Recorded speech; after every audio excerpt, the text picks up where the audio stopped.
জলের প্রবাহ স্বাধীন গতিতে বহমান থাকবার কথা, তবে বাংলাদেশের নদ নদীর জলের কি সেই স্বাধীনতা আছে? অভিযোগ আছে স্বাভাবিক প্রবাহে বাধা দিয়ে বাংলাদেশের নদীর গতিপথ বদলে দিয়েছে প্রতিবেশী দেশ ভারত। স্বাধীনতার পর থেকেই ভারত পানি বঞ্চিত করে আসছে বাংলাদেশকে। অভিন্ন নদীতে ব্যারেজ কিংবা ড্যাম তৈরি করে আমাদের প্রতিবেশী দেশের পুরাতন ভূরাজনৈতিক অস্ত্র হিসেবে ব্যবহার করে আসছে। ভারত তিস্তা ও ফারাক্কা সহ বেশিরভাগ অভিন্ন নদীর পানি নিজ দেশের স্বার্থে ব্যবহার করে আসছে যুগ যুগ ধরে, যা আন্তর্জাতিক নদী আইনের স্পষ্ট লঙ্ঘন। দর্শক, এখন প্রকাশ অনুষ্ঠানে স্বাগত। আপনাদের সাথে আছে আমি মাহমুদ রাকিব। আজকের আয়োজনে আমরা আলোচনা করব চলমান বন্যার কারণ নিয়ে। আমরা আলোচনার নাম দিয়েছি হিস্সা। আর এই কথা বলতে আমাদের সাথে আছেন লেখক, কলামিস্ট, কবি ও বুদ্ধিজীবী ফরহাদ মজহার, আছেন পরিবেশ বিজ্ঞানী অধ্যাপক ডক্টর আহমেদ কামরুজ্জামান মজুমদার। আপনাদের স্বাগত। আমরা একটু শুরুতে যেতে চাই ফরহাদ ভাই, আপনার কাছে একটু জানতে চাই, আজকে যে আমরা আলোচনার বিষয় ঠিক করেছি হিস্সা, কতটুকু আমরা আসলে হিস্সা পাচ্ছি বাংলাদেশ? হিস্সা যখন আমরা বলি তখন কিছু আন্তর্জাতিক আইনের অধীনে যদি আমরা বলি যে আন্তর্জাতিক আইন আছে এবং একই সঙ্গে বাইল্যাটারাল কিছু আন্ডারস্ট্যান্ডিং আছে এবং সেটা থেকে আমরা কিছু আমাদের হক আদায় করে নেব, এরকম একটা ব্যাপার আছে। কিন্তু ভারত খেয়াল রাখবেন, আমাদের সঙ্গে সম্পর্কটা কখনো আন্তর্জাতিকীকরণ করতে দেয় নাই প্রথম থেকে, ঠিক আছে? এমনকি সার্কও তারা সফল করতে দেয়নি। তার মানে হলো হিস্সা কথাটা আমরা চাইতে পারি, এটা হয়তো আমাদের নৈতিক দাবি, কিন্তু এটাকে বাস্তবায়ন করবার জন্য যে সকল আন্তর্জাতিক প্রাতিষ্ঠানিক যেসব সুবিধাগুলো বাংলাদেশে পাওয়ার কথা, এটা কিন্তু বাংলাদেশের কাছে এটা কিন্তু আসে নাই। যদিও ইন্টারন্যাশনাল বহু আইন আছে যে আইনের সুযোগগুলো আমরা নিতে পারি, এমনকি আমরা ইন্টারন্যাশনাল কোর্ট অফ জাস্টিসে যেতে পারি। পরিস্থিতিটা এমন, কারণ আপনি কোর্ট অফ জাস্টিসে কিছু দিতে পারেন, আপনি বলতে পারেন যে আমাদের সঙ্গে এই যে কনফ্লিক্টটা হচ্ছে, এখানে জাস্টিস পাবার সুযোগটা আছে কিনা, এটা দিতে পারেন আপনি।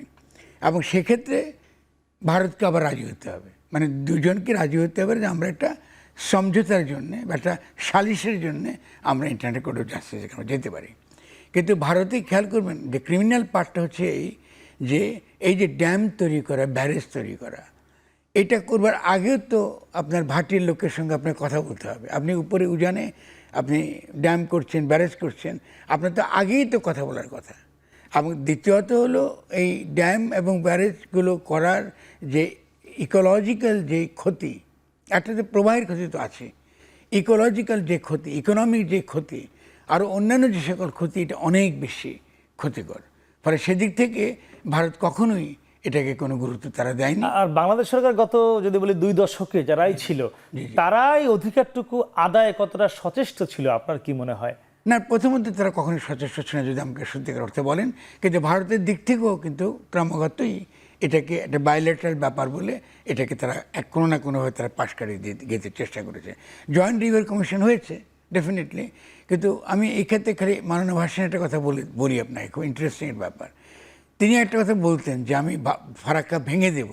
আমরা কিন্তু ভাবতাম যে তিনি ভাঙতেছে বোধহয় একটু উগ্র প্রকৃতি, বা তিনি একটু এই ধরনের একটুখানি ড্রামাটিক কথাবার্তা বলেন। আসলে কিন্তু তিনি খুব গুরুত্বপূর্ণ একটা কথা বলতেন। পানির যদি আপনি ইঞ্জিনিয়ারিং হিসেবেও করেন, পরিমাণ নিয়ে কথা বলেন, তো ঠিক আছে, আপনি পরিমাণ নিয়ে কথা কী করে বলবেন? আমার কৃষির জন্য পানি লাগবে, আমার অন্যান্য নদী প্রবাহের জন্য থাকে, নাব্যতার জন্য পানি লাগবে। কিন্তু ভাসানী বলতেন যে ব্যাঙের পানি হিসেব করবেন কেমনে, ওরও তো পানি লাগে। আপনার এই যে কী বলে সাপের যে পানিটুকু দরকার, অন্যান্য জীবজন্তুর যে পানি দরকার, অ্যাকোয়াটিক যে বায়োডাইভার্সিটি আছে তার যে পানিটা দরকার, এটা আপনি কী করে হিসাব করবেন? উনি আসলে ইভোক করছিলেন যে ন্যাচারাল যেই আইনটা, যে আপনি আসলে ভাটিতে যে পানি স্বাভাবিক গতিতে নিচে নেমে যায়, এখানে হস্তক্ষেপ করাটা কিন্তু একটা ক্রিমিনাল অপরাধ। এবং এটা আন্তর্জাতিক ক্ষেত্রে আমরা যারা আন্তর্জাতিক এই ইকোলজিক্যাল এনভায়রনমেন্ট মুভমেন্ট করি, আমরা তো ড্যাম বিরোধী আন্দোলন তো দীর্ঘকাল করে করছি, এবং আমরা নর্মদা বাঁচাও আন্দোলন তো ভারতে হয়েছে, তারা সকলে আমাদের ঘনিষ্ঠ বন্ধু। মানে ব্যাপারটা এমন নয় যে ভারতের জনগণের বিরুদ্ধে আমরা কিছু বলছি। মূলত এই উপমহাদেশে এই ড্যাম এবং ব্যারেজ করে আপনি যেটা করছেন, তাতে কিন্তু শুধু বাংলাদেশ ক্ষতিগ্রস্ত হয়েছে তা না, কিন্তু ভারতের জনগণও কিন্তু ক্ষতিগ্রস্ত হয়েছে। কিন্তু এই যে ক্ষতিগ্রস্ত হবার সত্ত্বেও আপনি যে একটা বাইল্যাটারাল একটা আলোচনা করবেন কিংবা একটা আন্তর্জাতিক একটা পরিমণ্ডলে গিয়ে আন্তর্জাতিক আইনের অধীনে আর আন্তর্জাতিক যে সকল নীতি নৈতিকতা রয়েছে তার মধ্যে যে আপনি এটা সমাধান করবেন, ভারত সবসময় এটাকে উপেক্ষা করেছে। জি, দর্শক দেখছেন এখন প্রকাশ। কামরুজ্জামান ভাই, আপনি নদী নিয়ে কাজ করেন, গবেষণা করেন, আপনার কাছে তথ্য থাকে। আমার কাছে যে তথ্য রয়েছে তাতে কাগজে কলমে বাংলাদেশের সঙ্গে ভারতের প্রায় 56টি ছোট বড় নদী রয়েছে, যদিও এটি কাগজ কলম ছাড়া প্রায় শতাধিক রয়েছে এবং এখানে প্রায় 26টি নদীতে বাঁধ বা ব্যারেজ যায় বলে এরকম রয়েছে। আচ্ছা, আপনার যে নদী বিষয়ে যতটুকু জ্ঞান বা গবেষণা করছেন, এই যে ব্যারেজগুলো বা বাঁধগুলো রয়েছে এগুলো বাংলাদেশের স্বার্থ সংশ্লিষ্ট কতটি রয়েছে, বা এগুলো যখন খোলা হয় বা বন্ধ করা হয় সেটি বাংলাদেশের কনসার্ন নেওয়া হয় কিনা বা নেওয়া উচিত কিনা? জি, শেষের প্রশ্নটাই আগে বলি যে অবশ্যই যেটা মাজার ভাই একটু আগে বললেন, আন্তর্জাতিক পানি আইন অনুযায়ী অর্থাৎ 1997 সালের এই আইন অনুযায়ী উজানের দেশ যদি কোনোভাবে নদীতে কোনো শুধু বাঁধ তো দূরের কথা, অন্য কোনোভাবে পানির গতি প্রবাহ বাধাগ্রস্ত করার মতো অবস্থা সৃষ্টি হয়, ভাটি অঞ্চলের রাইপেরিয়ান এলাকার মানুষের সাথে অবশ্যই কথা বলতে হবে। এটির কোনো বিকল্প নাই, এটি করতে হবে। কিন্তু আমরা লক্ষ্য করছি আমাদের প্রতিবেশী রাষ্ট্র কখনোই আমাদের সাথে বন্ধুত্বপূর্ণ অবস্থায় না থেকে প্রভুত্বমূলক আচরণ করে আসছে এবং এটা শতাব্দীকাল ধরে, যেটা মাওলানা ভাসানী সময়ের আগ থেকে ফারাক্কার মাধ্যমে কিন্তু এটি শুরু হয়েছিল।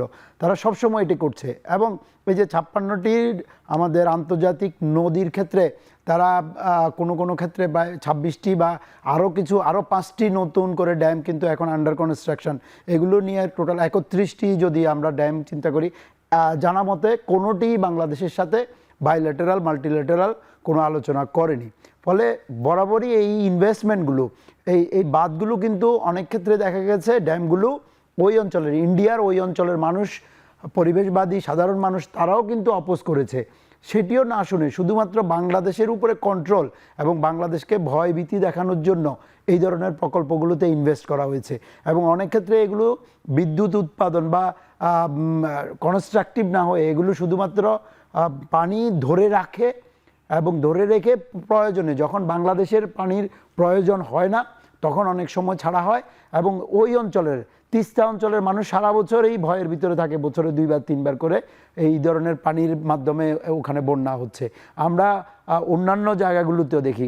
আমি ফেনীর মানুষ, ফেনী ছাগলনাইয়াতে আজকে যে অবস্থাটা, পশুরামে, ফুলগাজী, যে সোনাগাজীতে, দাগনভূঞাতে, এমনকি নোয়াখালী, চমুয়ানি, লক্ষ্মীপুর এই এলাকাটাতে যে বন্যাটা হচ্ছে, এটি ওই অঞ্চলের মানুষ আমার বয়সে 45 বছর বয়সে কখনোই আমি দেখি নাই যে এত পানি উঠেছে। এর 1/10 পানি আমরা দেখি নাই, বিল্ডিং ডুবে গেল 20 ফিট পানি উঠে গেল।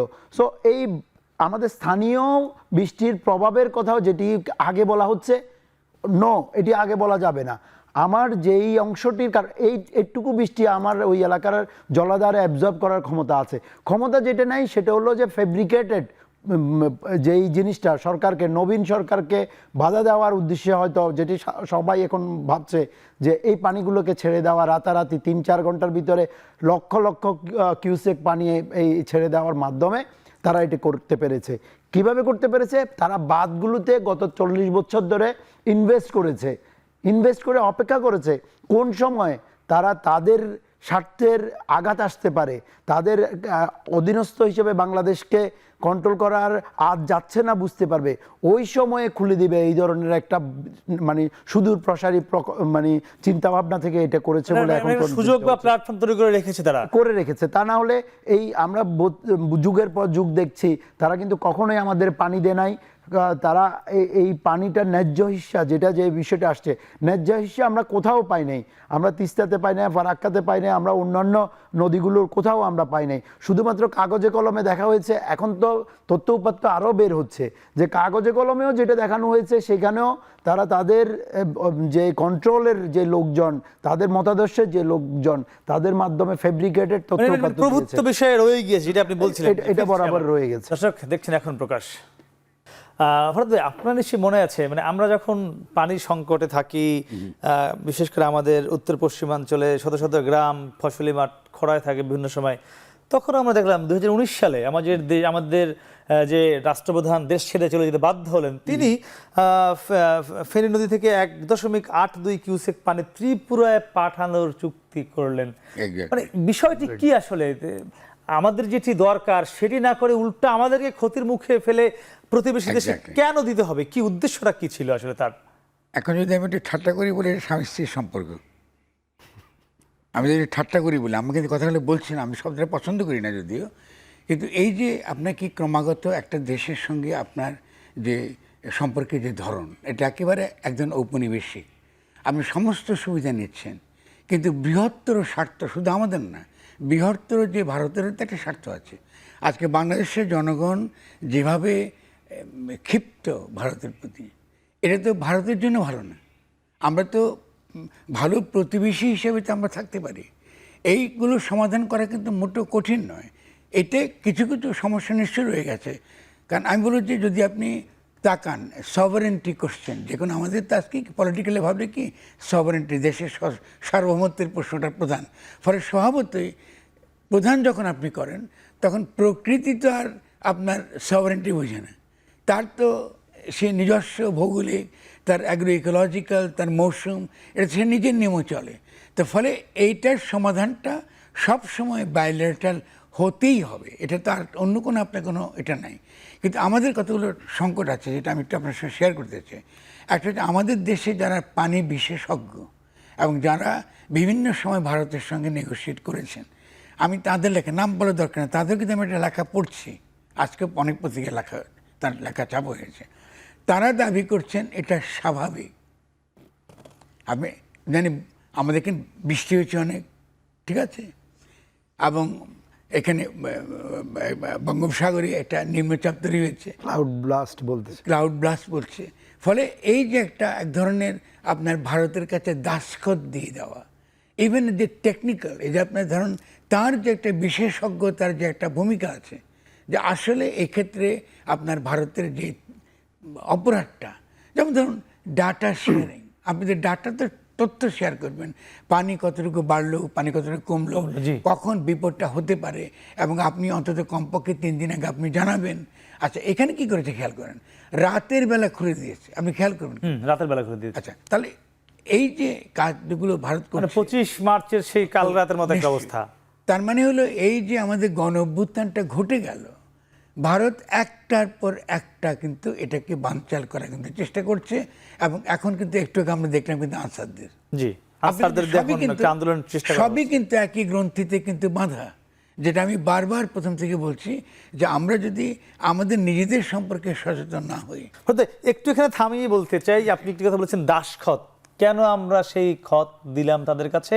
একই সঙ্গে জানতে চাই, এই যে এখন নানা ষড়যন্ত্র করছে দেশ বিরোধীরা, যারা আমাদের বিরুদ্ধে কাজ করছে, পার্শ্ববর্তী দেশ হোক অন্য যে হোক, এই ষড়যন্ত্র কি আমাদেরকে এই যে ছাত্র জনতাকে দমাতে পারবে বলে আপনি কোনো শঙ্কা প্রকাশ করছেন কিনা, সে উত্তর জানবো। তবে দর্শক, তার আগে নিচ্ছি ছোট্ট একটি বিরতি, ফিরছি একটু পরেই, সঙ্গেই থাকুন।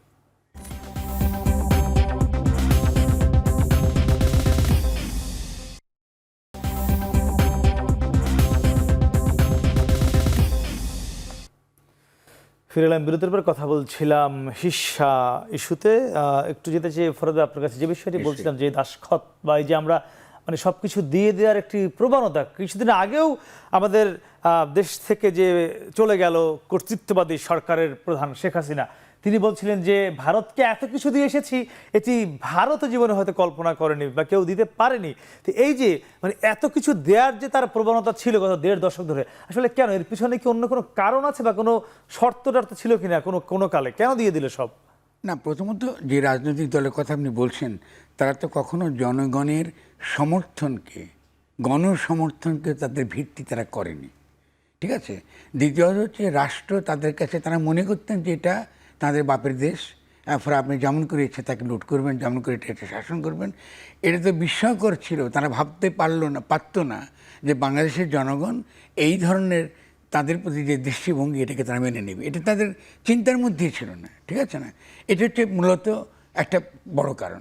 72-তে খেয়াল করুন, আমরা পাকিস্তান থেকে স্বাধীন হয়েছি।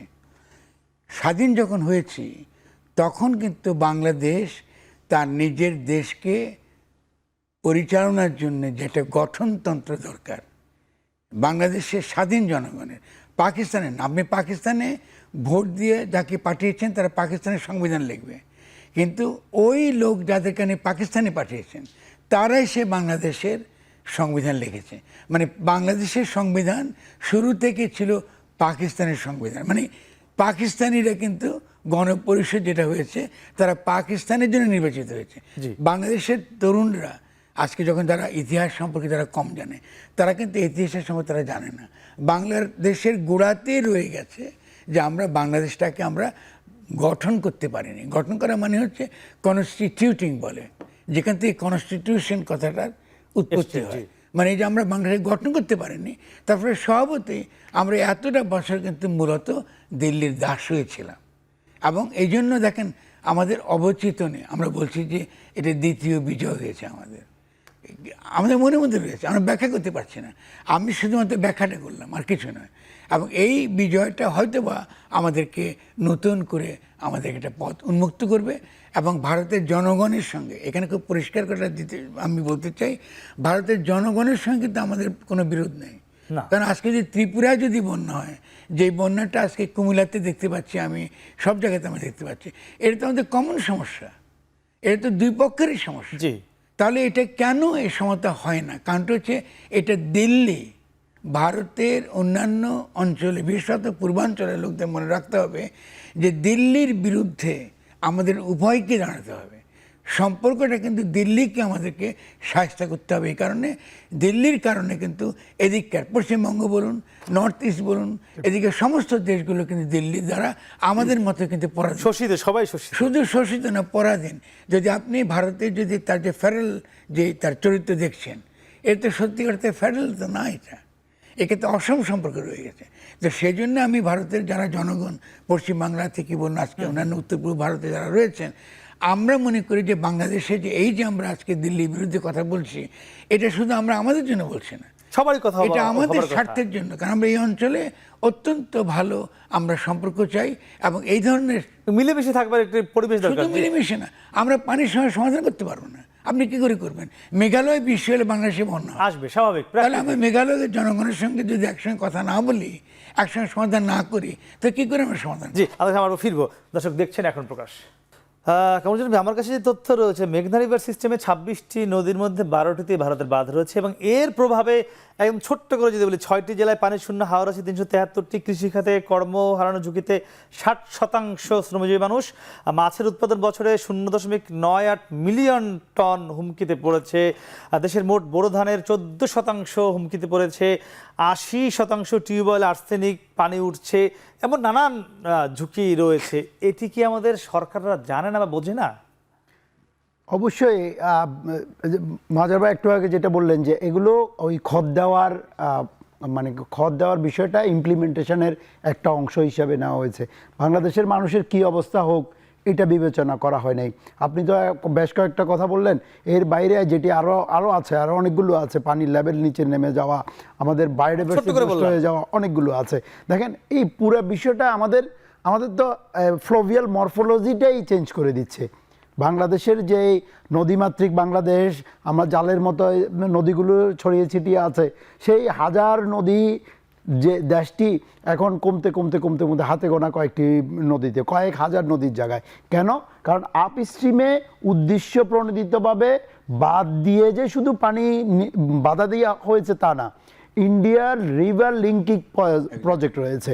তাহলে এই রিভার লিঙ্কিং প্রজেক্টটা কি, তারা বাংলাদেশের রাইপেরিয়ান কান্ট্রিতে বাটির অঞ্চলের মানুষকে তাদের ন্যায্য হিসা তো দিবেই না, বরং যে অল্প কিছু পানি হয়তো এখান থেকে আসতো সেইটাকেও ডাইভার্ট করে তারা অন্য হুগলিতে নিয়ে যাচ্ছে, তাদের ইয়েগুলা পানিগুলা অন্য প্রদেশে নিয়ে যাচ্ছে। তার মানে তারা তাদের মতোই করছে। যেটি বলছিলাম, আমার মরফোলজি যেমন চেঞ্জ হচ্ছে, এই সাম্প্রতিককালের এই বন্যাতে মনে পড়ে গেল আমার যে আমি যে ফ্লোভিয়াল মরফোলজি আমার ছাত্রদেরকে পড়াই পরিবেশ বিজ্ঞানের, সেখানে এতদিন ধরে পড়াতাম বন্যা 3 প্রকার, একটা ন্যাচারাল বা মনসুন ফ্লাড, একটা ফ্লাশ ফ্লাড, আর একটা রিভার ব্যাঙ্ক ইরোশন হয়ে বা ওভার ফ্লাডেড হয়ে একটা ফ্লাড হয়, 3টা বন্যা। এখন আমাদের ছাত্ররাই আমাদেরকে বলছে স্যার বন্যা এখন 4টা, আরেকটা কি, এটা হলো পলিটিক্যাল বন্যা, অর্থাৎ রাজনীতিক বন্যা। বাংলাদেশের এই নবীন ইন্টেরিয়াম গভর্নমেন্টকে সফলতার শুরুতেই যাতে একটা বাধা দেওয়া যায়, সেই জন্য রাজনৈতিকভাবে এই উন্নয়নটা, এই শান্তির দিকে যাওয়ার, বৈষম্য দূর করার, এই যে আমরা সুন্দরভাবে এগিয়ে যাচ্ছিলাম সেইটাকে অঙ্কুরেই বিনষ্ট করার জন্য হঠাৎ করে কোনো কারণ ছাড়াই এত পানির এই বন্যাটাকে রাজনৈতিক বন্যা না বলে আর উপায় থাকে না। আপনার কি মনে হয় এই যে রাজনৈতিক বন্যা, যেটা পার্শ্ববর্তী দেশ বা প্রতিবেশী দেশ যাই বলি তারা যেটি দিয়েছে, এই বন্যায় কি আমাদের ছাত্র জনতা ভেসে যাবে, নাকি বন্যা ঠেকিয়ে দিয়ে আমাদের দেশের যে মান সম্মান, দেশের যে ইজ্জত রক্ষা করতে পারবে? কি মনে হয়, এ তো জানবো। তবে দর্শক, তার আগে নিচ্ছে আবারও ছোট্ট একটি বিরতি, ফিরছি একটু পরেই, সঙ্গেই থাকুন।